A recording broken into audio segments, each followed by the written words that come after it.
विद्यार्थी मित्रांनो, आपण मागणी वक्राचा अभ्यास केला आणि मागणी वक्राचा अभ्यास करत असताना आपण बघितलं की किंमत व मागणी यामधला संबंध व्यस्त स्वरूपाचा असतो. म म हा मागणी वक्र डावीकडून उजवीकडे खाली जाणारा असतो. विद्यार्थी मित्रांनो, आपण बघितलं की हा म मागणी वक्र आहेत आणि तो डावीकडून उजवीकडे खाली जाणारा असतो. मागणी वक्राचा अभ्यास करत असताना आपण बघितलं की जसजशी किंमत वाढते तसतशी मागणी ही कमी होत असलेली आपल्याला दिसते आणि जसजशी किंमत कमी होते तसतशी मागणी वाढत असलेली आपल्याला दिसून येते.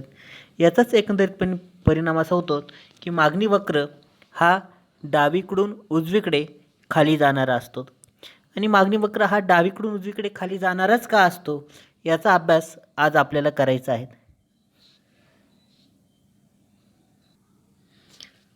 मागणी वक्र हा डावीकडून उजवीकडे वरून खाली येण्याची जी कारणे आहेत या कारणांचा आपल्याला अभ्यास करायचा आहे. आपण बघितलं की मागणी वक्र डावीकडून उजवीकडे खाली येणारा असतो. त्यातील सगळ्यात महत्त्वाचं पहिलं कारण आहे घटत्या सीमांत उपयोगितेचा नियम. विद्यार्थी मित्रांनो, आपण मागील प्रकरणामध्ये घटत्या सीमांत उपयोगितेचा नियम अभ्यासला. हा नियम काय सांगतो? एखाद्या वस्तूच्या साठ्यात वाढ झाली असता सीमांत उपयोगिता क्रमशः घटत जाणारी असते. आपल्याकडे असणाऱ्या ज्या वस्तू आहेत या वस्तूंच्या साठ्यात जसजशी वाढ होत जाते तसतसं त्यापासून मिळणारे जे अतिरिक्त समाधान आहेत हे अतिरिक्त समाधान हे क्रमशः काय होत जातं? घटत जात असतात आणि त्याचाच परिणाम म्हणून एखादी वस्तूची किंमत कमी झाली तर उपभोक्ता जास्त नगसंख्येची मागणी करतो की एखाद्या वस्तूची जर किंमत कमी झाली तर अधिकाधिक वस्तूंची किंवा अधिकाधिक नगसंख्येची मागणी हा करत असतो. सर्वसाधारणपणे नियम आपल्याला अनुभवास येतो की आपण एखादी वस्तू जेव्हा स्वस्त असते त्यावेळेस ती अधिक प्रमाणात खरेदी करत असतो की अधिक प्रमाणात घेत असतो.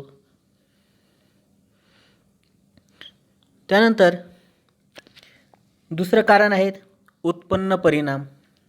वास्तव उत्पन्न. सर्वसाधारणपणे जेव्हा किंमत घटते तेव्हा उपभोक्त्याची खरेदी शक्ती वाढते. विद्यार्थी मित्रांनो, जेव्हा किंमत कमी असते किंवा किंमत घटते त्यावेळेस जो उपभोक्ता असतो या उपभोक्त्याकडे अतिरिक्त पैसे शिल्लक राहतात किंवा खरेदी शक्ती जी आहे ती वाढलेली असते. त्यामुळे ते सर्वसाधारण वस्तूची जास्त प्रमाणात मागणी करू शकतात. त्याला उत्पन्न परिणाम असं म्हणतात. किंमत कमी झाल्यामुळे त्याच्याकडे अतिरिक्त पैसे राहतात आणि अतिरिक्त पैसे असल्यामुळे तो अधिक वस्तूंची मागणी करू शकतो किंवा अधिक वस्तू तो घेऊ शकतो. त्याला उत्पन्न परिणाम असं म्हणतात. आणि या उत्पन्नाचा परिणाम म्हणून जसजशी किंमत कमी होते तसतशी मागणीसुद्धा ही वाढत असलेली आपल्याला दिसून येते.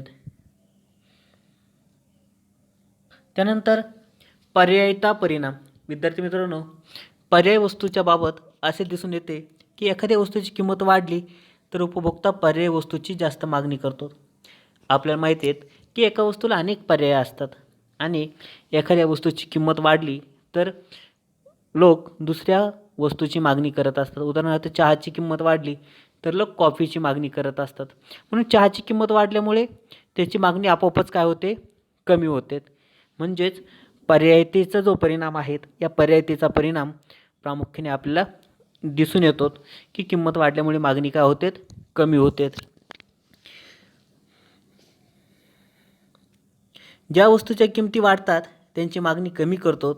यावरून असे दिसून येते की किंमत व मागणी यात व्यस्त संबंध असतो आणि किंमत आणि मागणी यात व्यस्त संबंध असल्या कारणामुळे जो मागणी वक्र आहे हा डावीकडून उजवीकडे खाली जाणारा आपल्याला दिसून येतो. चौथं कारण आहेत विविध उपयोगी वस्तू. सर्वसाधारणपणे जेव्हा एखादी वस्तू अनेक गरजा भागवण्यासाठी वापरली जाते अशा वस्तूची किंमत कमी झाली असता मागणी वाढते. उदाहरणार्थ विद्यार्थी मित्रांनो, विजेचा वापर आपण अनेक कारणांसाठी करत असतो. जेव्हा वीज स्वस्त होते त्यावेळेस आपण घरामध्ये त्या विजेचा उपयोग अनेक कारणांसाठी करत असतो. त्याचा वापर वाढवत असतो. त्यामुळे आपोआपच किंमत कमी झाल्यामुळे मागणी वाढते. याउलट अशा वस्तूची किंमत वाढली असता मागणी कमी होते. जेव्हा विजेची मागणी वाढते, ज्यावेळेस विजेची किंमत वाढते, त्यावेळेस आपण विजेचा वापरही घरामध्ये कमी करतो आणि आपोआपच मागणी ही काय होते, कमी होते. म्हणजेच किंमत आणि मागणी यांचा संबंध इथे व्यस्त असलेला आपल्याला दिसून येतो आणि त्याचाच परिणाम पुढे जाऊन मागणी वक्र हा डावीकडून उजवीकडे खाली जाणारा असलेला दिसून येतो. त्यानंतर विद्यार्थी मित्रांनो, पाचवं कारण आहे नवीन उपभोक्ते. जेव्हा वस्तूची किंमत कमी होतात तेव्हा नवीन ग्राहक वर्ग निर्माण होतो. विद्यार्थी मित्रांनो, एखादी जी वस्तू आहेत ती जेव्हा स्वस्त होते, तिची किंमत कमी होते, त्यावेळेस त्या वस्तूचे अनेक ग्राहक निर्माण होत असतात. उदाहरणार्थ एखादी गाडी असेल, मोबाईल असेल, त्यांची किमती जेव्हा कमी होतात त्यावेळेस त्या वस्तू अनेक लोक घेऊ शकतात आणि त्यामुळे तो नवीन ग्राहक वर्ग उपलब्ध होतो आणि कमी किमतीला अधिक मागणी वाढते. ज्यांना या वस्तू खरेदी करणे परवडते, अशा वस्तूंची किमती कमी झाल्याने वस्तूंची एकूण मागणीत वाढ होते आणि एकंदरीतपणे किंमत आणि मागणी यातील जो व्यस्त संबंध आहे, या व्यस्त संबंधामुळे प्रामुख्याने जी मागणी वक्र आहे, हा मागणी वक्र डावीकडून उजवीकडे वरून खाली येत असल्याचे आपल्याला दिसून येतात. हे जी 5 कारणं आहेत, या 5 कारणांमुळे मागणी वक्र डावीकडून उजवीकडे खाली येत असलेला आपल्याला दिसून येतो. यानंतर विद्यार्थी मित्रांनो, आपण मागणीचे जे प्रकार आहेत, मागणी प्रकारांचा आपण अभ्यास करणार आहोत. मागणीचे एकंदरीत 5 प्रकार आहेत. त्यातील पहिला प्रकार आहे प्रत्यक्ष मागणी.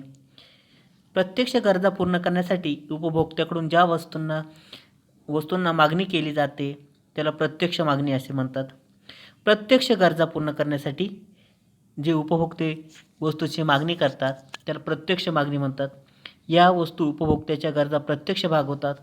उदाहरणार्थ अन्नाची मागणी असेल, कपड्यांची मागणी असेल, ज्या मूलभूत गरजा आहेत त्यांचा मानव प्रत्यक्ष उपभोग घेत असतो आणि अशा वस्तूंना असलेली मागणी ही प्रामुख्याने प्रत्यक्ष मागणी असते.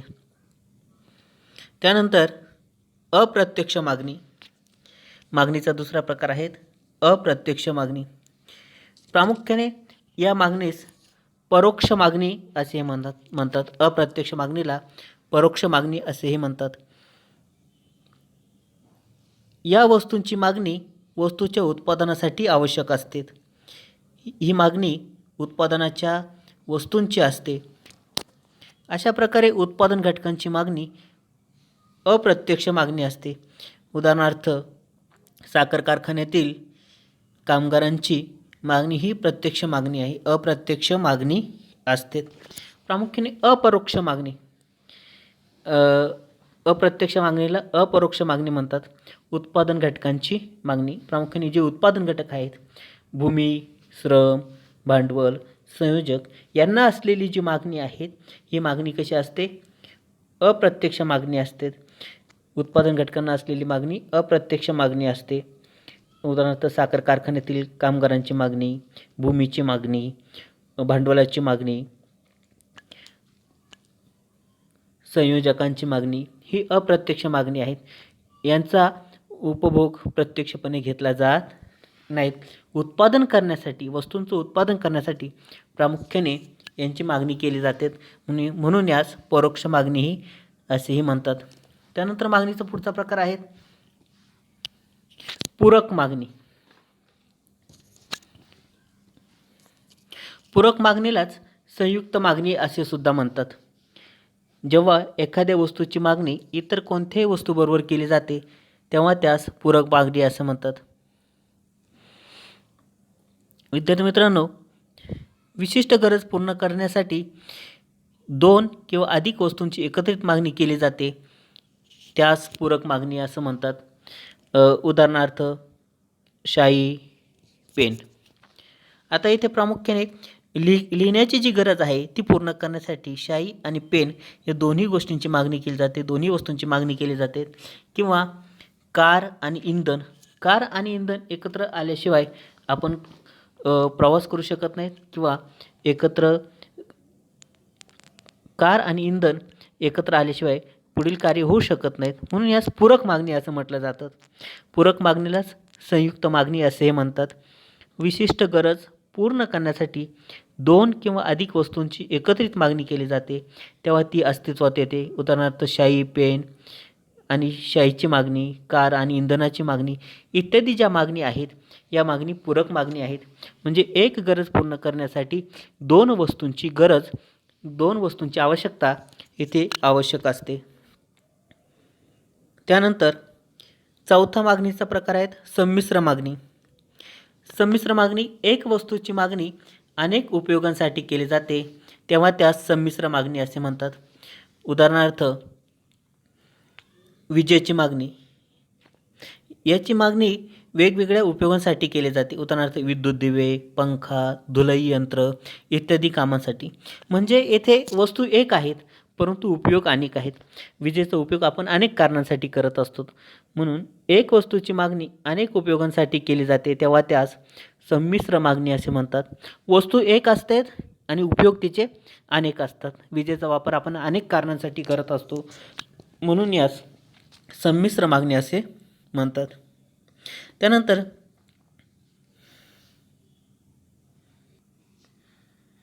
त्यानंतर मागणीचा पुढचा प्रकार आहे स्पर्धात्मक मागणी.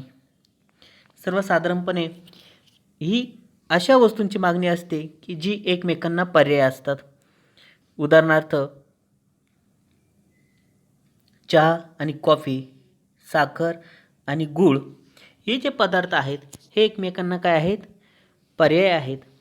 ही अशा वस्तूंची मागणी असते जे एकमेकांना पर्याय असतात, आणि इथे एकमेकांना पर्याय असल्या कारणामुळे इथे स्पर्धात्मक मागणी निर्माण होत असते.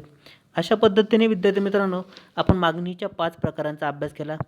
प्रत्यक्ष मागणी, अप्रत्यक्ष मागणी, पूरक मागणी, संमिश्र मागणी आणि स्पर्धात्मक मागणी. विद्यार्थी मित्रांनो, आपल्याला मागणी निर्धारित करणारे घटक अभ्यासायचे आहेत. मागणी निर्धारित करणारा पहिला घटक आहे किंमत. विद्यार्थी मित्रांनो, वस्तूची मागणी निर्धारित करणारा हा महत्त्वपूर्ण घटक आहे. किंमत हा मागणी निर्धारित करणारा अतिशय महत्त्वाचा घटक आहे. उपभोक्ते जेव्हा वस्तूची किंमत कमी असते तेव्हा अधिक प्रमाणात वस्तू खरेदी करतात, आणि ज्या वस्तूची किंमत अधिक असते तेव्हा कमी प्रमाणात वस्तू खरेदी करतात. सर्वसाधारणपणे आपल्याला हा अनुभव नेहमी येत असतो की जेव्हा वस्तूची किंमत कमी असते तेव्हा आपण आपल्यासाठी अधिकाधिक वस्तू खरेदी करत असतो, आणि जेव्हा अधिक किंमत असते तेव्हा कमी प्रमाणात खरेदी करत असतो. म्हणजे किमतीचा परिणाम हा मागणी निर्धारणावरती होत असलेला आपल्याला दिसून येतो. अधिक किमतीला कमी वस्तू खरेदी केल्या जातात आणि कमी किमतीला अधिक वस्तू खरेदी केल्या जातात. प्रामुख्याने अशा पद्धतीचं वर्तन हे उपभोक्त्याचं असलेलं आपल्याला दिसून येतं, म्हणून किंमत हा मागणी निर्धारण करणारा एक महत्त्वाचा घटक असलेला आपल्याला दिसतो. त्यानंतर दुसरा घटक आहे उत्पन्न. विद्यार्थी मित्रांनो, उत्पन्नाचा परिणाम हा सर्वसाधारणपणे मागणी निर्धारणावरती होत असलेला आपल्याला दिसून येतो. उपभोक्त्याच्या उत्पन्नाचा खरेदी शक्तीवर परिणाम होतो, त्याच्या वस्तूच्या मागणीवर परिणाम होतो. उत्पन्नात वाढ झाल्याने वस्तूच्या मागणीत वाढ होते, आणि उत्पन्नात घट झाल्याने वस्तूच्या मागणीत घट होते. सर्वसाधारणपणे उत्पन्न वाढलं तर अधिक प्रमाणात वस्तूंची मागणी केली जाते. उत्पन्न कमी झालं तर कमी प्रमाणात वस्तूंची मागणी केली जाते. म्हणजे व्यक्तींचं जे उत्पन्न आहे, या उत्पन्नाचा परिणाम हा सर्वसाधारणपणे मागणीच्या निर्धारणावरती होत असलेला आपल्याला दिसून येतो. कमी उत्पन्न असेल तर कमी वस्तूंची मागणी केली जाते. उत्पन्न अधिक असेल तर अधिक वस्तूंची मागणी इथे केली जाते.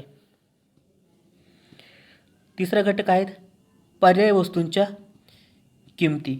विद्यार्थी मित्रांनो, जर कमी किमतीत पर्याय उपलब्ध असतील तर व्यक्ती महाग वस्तूंपेक्षा स्वस्त पर्यायी वस्तूंची मागणी करतील. उदाहरणार्थ साखर आणि गूळ या बाबतीत जर विचार केला तर साखर आणि गूळ हे एकमेकांना पर्याय आहेत. ज्यावेळेस साखरेची किंमत वाढते त्यावेळेस जर गूळ स्वस्त असेल तर गुळ हा पर्याय निवडला जातो. म्हणजेच पर्याय वस्तूंच्या जे किमती आहेत, या पर्याय वस्तूंच्या किमतीचा परिणाम आपल्याला होत असलेला आपल्याला दिसतो. साखरेच्या किमतीत वाढ झाली तर गुळाची मागणी वाढते.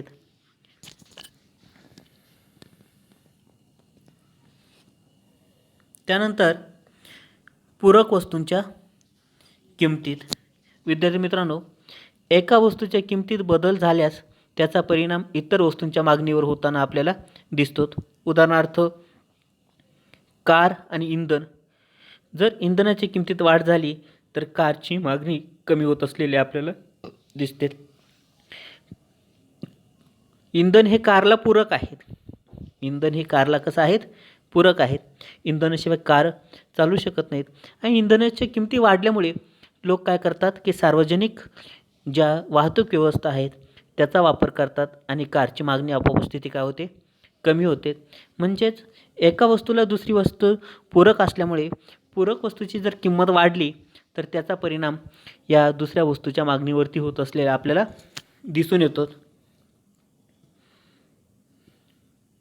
त्यानंतर वस्तूचे स्वरूप. प्रामुख्याने जर एखाद्या वस्तूचा उपभोग आवश्यक व टाळता येण्यासारखा नसेल तर त्या वस्तूची मागणी किमतीशी निगडीत न राहता स्थिर राहते. उदाहरणार्थ विविध प्रकारची औषधं. जर एखादी वस्तूचा उपभोग अत्यावश्यक व टाळता येण्यासारखा नसेल तर त्या वस्तूची मागणी ही किमतीशी निगडीत न राहता स्थिर राहते. की बऱ्याच वेळा आपल्याला असा अनुभव येतो की औषधांच्या बाबतीमध्ये की किंमत वाढली तरी ती औषधं आपल्याला काय करावी लागतात? घ्यावीच लागतात. म्हणजेच इथे आपल्याला प्रामुख्याने याचा संबंध हा परिस्थितीशी येत असलेला आपल्याला दिसून येतो की ती वस्तूचं स्वरूप हे अत्यावश्यक आहे. त्या वस्तूचं स्वरूप कसं आहे? अत्यावश्यक आहेत. आणि अत्यावश्यक असल्या कारणामुळे त्याचा परिणाम त्या मागणीवरती होत असलेला आपल्याला दिसून येतो. आणि वस्तूचं स्वरूप कसं आहे या स्वरूपावरून सुद्धा मागणीचं निर्धारण होत असतं. अत्यावश्यक वस्तू नसेल तर प्रामुख्याने ती वस्तूची मागणी किंमत वाढल्यामुळे केली जात नाहीत. त्यानंतर लोकसंख्येचे आकारमान.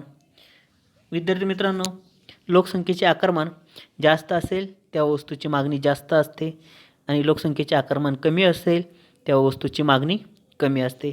आपण नेहमी बघतो की कुटुंबाचा आकार मोठा असेल तर त्या कुटुंबाकडून अनेक वस्तूंची मागणी केली जाते किंवा अनेक वस्तूंची मागणी आपोआप त्यांच्याकडून होत असते.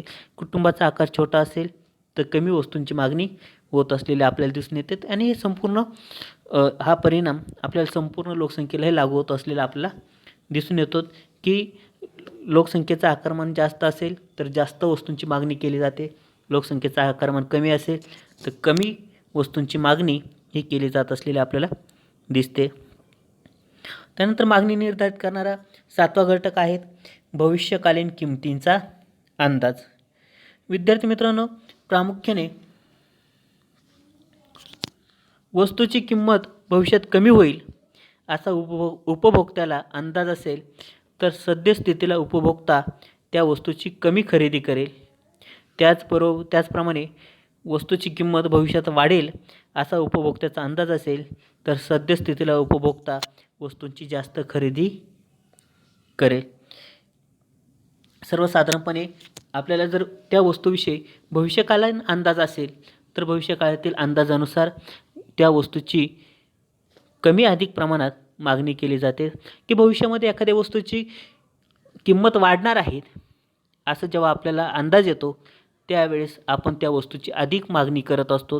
किंवा भविष्यकाळात एखाद्या वस्तूची किंमत कमी होणार आहे तर आपण त्या वस्तूची कमी मागणी करत असतो. भविष्यकालीन किमतीच्या अंदाजानुसार मागणी कमी अधिक होत असलेली आपल्याला दिसून येते. त्यानंतर जाहिरात. विद्यार्थी मित्रांनो, जाहिरातीचा परिणाम हा खूप मोठ्या प्रमाणात मागणीवरती होत असतो. की प्रामुख्याने आपण अनेक वस्तूंची खरेदी ही जाहिरातीच्या आधारावरती करत असतो. जाहिरात, विक्री प्रोत्साहन योजना आणि प्रभावी विक्री कौशल्य ग्राहकांच्या आवडीनिवडीत बदल घडवून आणतात. की प्रामुख्याने विक्री प्रोत्साहन, बऱ्याच वेळा आपण डिस्काउंट बघतो. त्याचबरोबर प्रभावी विक्री कौशल्य, या ज्या गोष्टी आहेत या आपल्याला एखादी वस्तू आवडत असेल किंवा नसेल त्याचा विचार न करता किंवा आपल्याला गरजेचे आहे किंवा नाही याचा विचार न करता आपण त्या वस्तूची मागणी करत असतो. आता उदाहरणार्थ सौंदर्य प्रसाधन असेल, टूथब्रश असेल, साबण असेल, यासारखी ज्या वस्तू आहेत या प्रामुख्याने आपण जाहिरात बघूनच निवड करत असतो आणि जाहिरातीचा परिणाम हा मागणीवरती मोठ्या प्रमाणात होत असलेला आपल्याला दिसून येतो. त्यानंतर आवडीनिवडी, सवयी व फॅशन. विद्यार्थी मित्रांनो, आपल्याला नेहमी आवडीनिवडी, सवय यांचा परिणाम हा मागणीवरती होत असलेला आपल्याला दिसतो. उपभोक्त्याच्या आवडीनिवडी आणि सवय मागणीवरती परिणाम करत असतात. विद्यार्थी मित्रांनो, चॉकलेटची आवड, चहाची सवय याप्रमाणे जेव्हा बाजारात नवीन फॅशन येते तेव्हा उपभोक्ता त्या प्रकारच्या वस्तूंची मागणी करतो. परंतु जेव्हा फॅशन कालबाह्य होते त्यानंतर अचानक त्या वस्तूंची मागणी कमी होत असलेली आपल्याला दिसून येते. यावरती जी आवड असेल किंवा सवय असेल, बऱ्याच वेळा लोकांना चहाची सवय असते किंवा धूम्रपानांची सवय असते, त्यावेळेस तो त्या वस्तूंची मागणी ही करतच असतो. किंवा अनेक वस्तू या बाजारात नवीन आलेल्या असतात, फॅशन असतात आणि त्या वस्तूंची मागणी खूप मोठ्या प्रमाणात वाढलेली असते. परंतु कालांतराने ती फॅशन कालबाह्य होते, त्यावेळेस त्या वस्तूंना आपोआपच मागणी कमी झालेली आपल्याला दिसून येते. म्हणजे आवडीनिवडी असेल, सवयी असेल, फॅशन्स असतील, या ज्या गोष्टी आहेत या प्रामुख्याने मागणी निर्धारणावरती परिणाम करत असलेल्या आपल्याला दिसून येतात. त्यानंतर कररचना. विद्यार्थी मित्रांनो, कररचनेचा परिणाम हा सर्वसाधारणपणे मागणी निर्धारणावरती होत असलेला आपल्याला दिसतो. वस्तू व सेवावर जास्त कर दर आकारल्यास वस्तू व सेवांची किमती वाढून मागणी कमी होते. सर्वसाधारणपणे एखादी वस्तू आहे त्याच्यावरती अधिकाधिक प्रमाणात कर आकारल्यास आपोआपच त्या वस्तूंच्या किमती वाढतात आणि किमती वाढल्यामुळे त्या वस्तूंची मागणी काय होते, कमी होते. की ज्या चैनीच्या वस्तू आहेत या चैनीच्या वस्तूवरती खूप मोठ्या प्रमाणात कर आकारला जातो आणि आपोआपच त्या वस्तूंची मागणी ही कमी होत असलेली आपल्याला दिसून येते. वस्तू व सेवावर कमी कर आकारल्यास वस्तू व सेवांची किमती कमी होऊन त्यांची मागणी वाढते. बऱ्याच वेळा आपल्या असे लक्षात येते की ज्या जीवनावश्यक वस्तू आहेत या जीवनावश्यक वस्तूवरती कमी कर आकारला जातो आणि त्या कमी कर आकारल्यामुळे त्या कमी किमतीत उपलब्ध होतात, त्यांची मागणीही जास्त प्रमाणात असलेली आपल्याला दिसून येते. म्हणजे कर रचना कशा स्वरूपाची आहे त्यावर सुद्धा खूप मोठ्या प्रमाणात परिणाम हा कर रचनेचा परिणाम हा मागणी निर्धारणावरती होत असलेला आपल्याला दिसून येतो. मागणी निर्धारणावरती या घटकांव्यतिरिक्त आणि इतरही घटक परिणाम करत असतात, ते महत्त्वाचे आहेत. ते आपण बघू. इतर घटकामध्ये प्रामुख्याने नैसर्गिक परिस्थितीसुद्धा मागणी निर्धारणावरती खूप मोठ्या प्रमाणात परिणाम करत असलेले आपल्याला दिसून येते. की एखाद्या नैसर्गिक परिस्थितीमध्ये एखाद्या वस्तूचा तुटवडा निर्माण होतो आणि त्या वस्तूची मागणीही वाढत असलेली आपल्याला दिसते. किंवा नैसर्गिक परिस्थितीमुळे अनेक वस्तूंची मागणी वाढत असलेली आपल्याला दिसून येते. त्याचबरोबर तंत्रज्ञानातील बदल होतात आणि तंत्रज्ञानातील बदलामुळे मागणीमध्ये वाढ होत असलेली आपल्याला दिसून येतात. आज आपण बघितलं अँड्रॉईड मोबाईल असेल किंवा आज आपण बघतोय की जे टाईपरायटर आहेत या टाईपरायटरची मागणी आता कमी झालेली आहे, कारण तंत्रज्ञानामध्ये बदल झालेले आहे. त्यामुळे आपोआपच मागणी ही कमी झालेली आपल्याला दिसून येते. त्याचबरोबर सरकारी धोरणाचाही परिणाम मागणीवरती होत असलेला आपल्याला दिसतो आणि रूढी आणि परंपरा इत्यादीचाही परिणाम मागणी निर्धारणावरती होत असतो. अनेक रूढी परंपरा आपण पूर्ण करण्यासाठी सण उत्सव साजरे करत असतो आणि या सण उत्सवामध्ये खूप मोठ्या प्रमाणात वेगवेगळ्या वस्तूंची काय केली जाते, मागणी केली जाते.